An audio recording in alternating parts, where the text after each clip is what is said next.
Principal గారికి, గౌరవనీయులు ఉపాధ్యాయులకి, స్నేహితపూర్వక విద్యార్థులకు నా హృదయపూర్వక వందనాలు. ఈ రోజు మనం జరుపుకుంటున్న తెలంగాణ భాషా దినోత్సవం సందర్భంగా మీ అందరికీ హృదయపూర్వక స్వాగతం పలుకుతున్నాను. తెలంగాణ భాష అనేది మన భాష సాగుతుంది, మన సంప్రదాయాలకు తగ్గింపు. మన పల్లెల్లో, పాటల్లో, మన గేయాల్లో, మన జానపద సాహిత్యంలో ఈ భాష మధురంగా వినిపిస్తుంది. ఈ భాషలో సౌందర్యం ఉంది, సాహిత్యం ఉంది. మన ఊరి వాసన మట్టి పట్టణం ప్రతిధ్వనిస్తుంది. మన గర్వకారమైన ఈ భాషను గుర్తు చేసుకోవడానికి, భవిష్యత్ తరాలకు అందించడానికి ప్రతి సంవత్సరం జరుపుకునే ఈ దినోత్సవం ఎంతో ప్రాముఖ్యమైనది. ఈ వేడుకల్లో భాగంగా అందరికీ స్వాగతం చెబుతూ మన భాష, మన వడి, మన సంప్రదాయాన్ని గౌరవించాలని నిలబెట్టుకోవాలని ఈ కార్యక్రమాన్ని ప్రారంభించబోతున్నాం.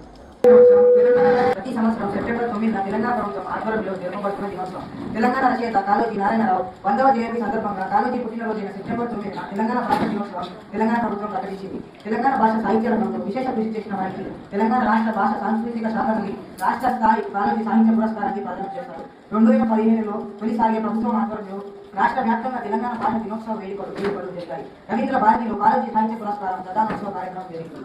అన్యాయాన్ని ఎదిరిస్తే నా కొడొక సంతృప్తి, అన్యాయం అంతరిస్తే నా కొడొక ముక్తి ప్రాప్తి. మన యాసల్ని మన బ్రతుకున్నది, నీ భాషల్ని నీ బ్రతుకున్నది, నీ యాసల్ని సంస్కృతి ఉన్నది అని తెలంగాణ భాషను యాసలోని కమ్మదనాన్ని ప్రపంచానికి తెలియజెప్పిన ప్రజాకవి కాళోజీ లేదా కలన అని పిలువబడి ఆయన భారతీయ కవి స్వాతంత్ర సమరయోధుడు, ఫాసిస్టు వ్యతిరేకి మరియు తెలంగాణ రాజకీయ కార్యకర్త.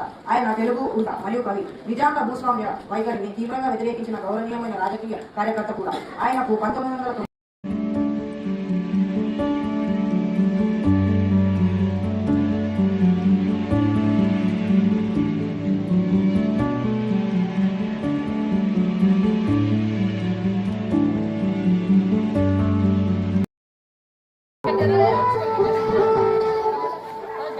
తెలంగాణ భాష ఇది చిత్త భాష, ఇది చెట్టు ఎలుగుదంత జానపదుల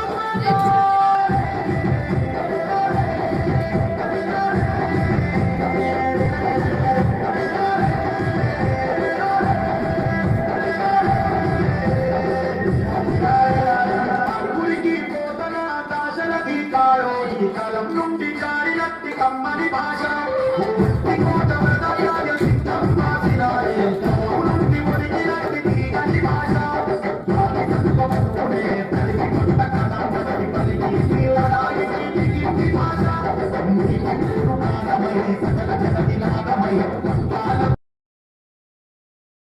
ప్రధానోపాధ్యాయులు గారికి మరియు సార్ గారికి, డిడబ్ల్యూ సార్ గారికి, ఉపాధ్యాయులందరికీ తెలంగాణ భాషా దినోత్సవ శుభాకాంక్షలు. నా పేరు ఎం రాధాకృష్ణ. నేను 8వ తరగతి విభాగం చదువుతున్నాను. ఈరోజు మనం 111వ తెలంగాణ భాషా దినోత్సవ వేడుకలు జరుపుకుంటున్నాం. ముఖ్యంగా ఈ దినోత్సవం శ్రీ కాళోజీ నారాయణరావు గారి జయంతి సందర్భంగా జరుపుకుంటాం. శ్రీ కాళోజీ నారాయణరావు మనం తెలంగాణ భాషా దినోత్సవం కాళోజీ యొక్క 100వ జయంతి నుంచి జరుపుకుంటున్నాం. అతని 100వ జయంతి 2014 సెప్టెంబర్ 9న. ఈయన 1914 సెప్టెంబర్ 9న జన్మించారు మరియు ఈయన 2002 నవంబర్ 13న వరంగల్ 88 ఏళ్ల వయస్సులో మరణించారు. ఈయన మరణాంతరం ఈయన శరీరాన్ని కాకతీయ అమ్మ పాలధార తెలుగంటే పంచదార అందమైన శబ్దవర్ణమాల పిలువర నోరారా తెలుగుల మనసారా శత్రువైన మిత్రుడవ్వడా ఎల్లలన్నీ ఎగిరిపోయే ఎల్ల భాషలెరిగి ఉన్న మాతృభాష మధురమెప్పుడు తరిగిపోదురా భావమే భాషగా జీవమే పోసుకుందిరా తెలుగు జాతి గుండె గొంతులోనా తేనెలొలుకు తేట తెలుగువానా పదము విన్న చాలు మనసులోనా పదనిసలే మీటులరరానా పుట్టింది తెలుగు ద్రవిడ భాష.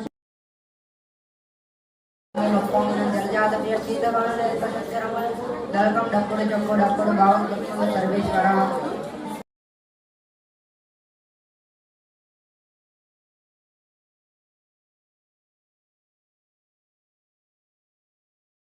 మన మాతృభాషలో మన పదాలను చక్కగా బోధించడం వలన తొందరగా నేర్చుకున్నాం.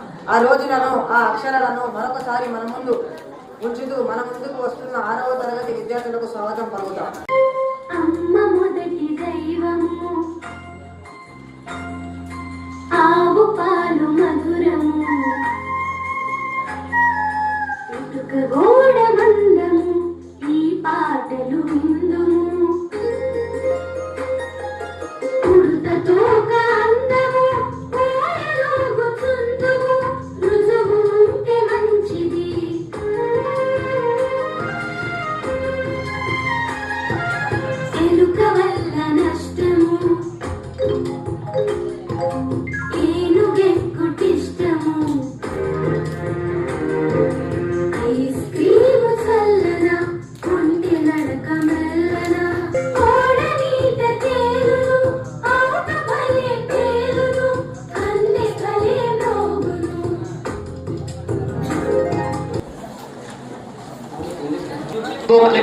30 సెకండ్స్ మాత్రమే.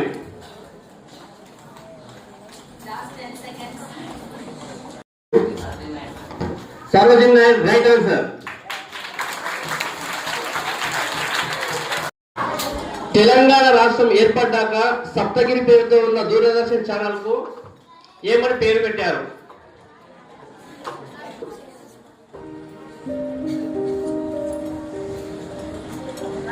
Yadagiri right answer.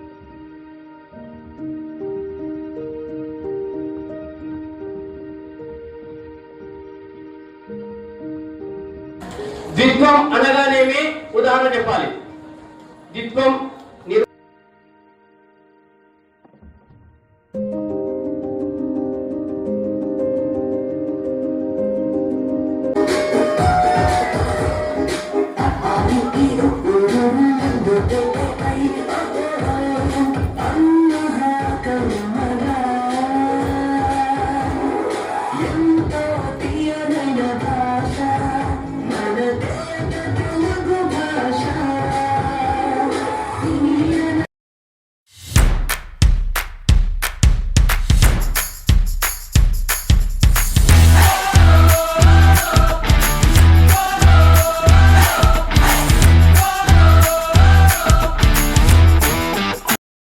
తెలంగాణ భాషా దినోత్సవం పురస్కరించుకుని కాళోజీ నారాయణరావు గారి జయంతి సందర్భంగా వారికి ఘనంగా నివాళులు అర్పించినందుకు వారి గుర్తులో తెలంగాణ భాషకి సంబంధించిన క్విజ్ పోటీలు, పద్యాలు ఇలాంటివి నిర్వహించుకున్నాం. అయితే ఈ తెలంగాణ భాషా దినోత్సవంతో పాటు ఇంతకుముందు మనం ఆంధ్రప్రదేశ్లో భాగంగా ఉండేవారు, అవునా? టిల్ 2014 జూన్ 2 వరకు వీఆర్ఏ ఆంధ్రప్రదేశ్. అయితే అప్పుడు మనకు అధికారిక భాష తెలుగు ఉండేది, అవునా? అయితే తెలుగు భాషా దినోత్సవం అని అప్పుడు జరుపుకునేటోళ్ళు. తెలుగు భాషా దినోత్సవం ఎప్పుడంటే ఆగస్టు 29. ఎందుకు? గిడుగు వెంకట రామమూర్తి గారి జయంతి సందర్భంగా అప్పుడు తెలుగు భాషా దినోత్సవం జరుపుకునేవారు. తెలంగాణ వచ్చిన తర్వాత కృష్ణమ్మ తల్లి తెలంగాణకు, మా కృష్ణమ్మ తల్లి తెలంగాణకు కన్నీళ్లు తప్ప నిలివలేదు. అమ్మా తెలంగాణమా తల్లికే తెలంగాణమా, అమ్మ నీకు వందనాలమ్మో కమ్మ నీ ప్రేమాని. ప్రతి ఏటా మనం తెలంగాణ సాధించాము కాబట్టి, ఆయన క్రియాశీలకంగా పాల్గొన్నాడు కాబట్టి తెలంగాణ భాషా దినోత్సవాన్ని కాళోజీ గారి జయంతి పేరు మీదుగానే జరుపుకోవాలని ఆనాడు అప్పటి ముఖ్యమంత్రి అయినటువంటి కల్వకుంట్ల చంద్రశేఖరరావు గారు ఆ ప్రభుత్వం నిర్ణయం చేసింది. అప్పుడే ప్రకటించారు ప్రతి ఏటా మనం తెలంగాణ భాషా దినోత్సవం సెప్టెంబర్ 9న జరుపుకోవాలని. కాళోజీ గారి ఒక్కొక్క మాట ఒక్కొక్క తూట లెక్క. ఆయన మాట ఏ మాట అన్నాడు, ఇందాక కాపికేత చాలా విలువైన మాటలు చెప్పాడు. దాంతోపాటు ఇంకా చాలా ఉన్నాయి. పుట్టుక నీది, చావు నీది, బ్రతుకంతా దేశానిది అని చెప్పిండు. అంటే పుట్టుక నీదే, చావు కూడా నీదే, కానీ నీ బతుకంతా దేనికోసం పోరాడాలి? దేశాని కోసం. అంతేనా? తెలుగు బిడ్డవు నోరి తెలుగు మాట్లాడుటకు సంకోచపడదవు సంగతేమిటిరా, అన్య భాషను నేర్చి ఆనందము రాదంటూ సంకోచించదవు సంగతేమిటిరా అని చెప్పిండు. ఉద్యోగాలు ఇవ్వకపోవడము, చిన్న చూపు చూడడము, డబ్బులకు చాలా దూరంగా ఉంచడము, ఇలాంటి కష్టాల్ని మన హైదరాబాద్ రాజ్యంలో ఉండే గ్రామాలన్నీ అనుభవించాయన్నమాట. అప్పుడు కాళోజీ లాంటి సాహిత్య కవులు ఏం చేశారు? వాళ్ళ కవితల ద్వారా, వాళ్ళ రచనల ద్వారా ప్రజల్లో ఒక ఉద్రేకాన్ని నింపారన్నమాట. ఆ నిజాం పరిపాలనకు గురవుతున్న మనమందరము, బ్రిటిష్ పరిపాలన కాకుండా నిజాం వాళ్ళు పాలించారు మన హైదరాబాద్. అలా వాళ్ళల్లో మనం బానిసత్వాన్ని చవి చూసామన్నమాట. చాలా కష్టాలు అనుభవించారు మన తెలుగు ప్రజలు. అలాగే అలా ఇదొక స్టోరీ అనమాట. బ్రిటిష్ నిజాం ప్రభుత్వం తర్వాత మన ఆంధ్రప్రదేశ్ కోసం, అంటే తెలంగాణ ఆంధ్రప్రదేశ్ ఉమ్మడి స్టేట్గా ఉండేదన్నమాట, ఉమ్మడి రాష్ట్రంగా ఉండేది. అప్పుడు కూడా ఆంధ్రప్రదేశ్ వాళ్ళు ఏం చేశారు? మన ఉద్యోగాలని, మన సంపదని వాళ్ళే దోచుకున్నారనమాట. మన తెలంగాణ ప్రజలు వెనుకుండిపోతున్నారు. మనకు వచ్చే ఒక యాక్ట్ కింద కూడా ఇవ్వాల్సిన ఉద్యోగాలను కూడా మన తెలంగాణ ప్రజలకు ఇవ్వలేకపోయారు. అప్పుడు ఇలాంటి కవులు ఏం చేశారు, కాళోజీ లాంటి కవులు మన వాళ్ళ రచన. ఏమైనా తెలంగాణ భాషా దినోత్సవం భాష అంటే ఏంది, భాష అంటే అని ఇంగ్లీష్లో భాష అని ఏమంటాము ఇంగ్లీష్లో భాష అంటే మన యొక్క భావాలు అంటే మన లోపల ఉన్న ఫీలింగ్స్ని ఎదుటి వ్యక్తి ద్వారా ఎదుటి వ్యక్తికి చేరవేసే ఒక సాధనం. భాష అంటే ఏంటి, మన యొక్క భావాల్ని ఎదుటి వ్యక్తి దాకా చేరవేసే ఒక సాధనం భాష.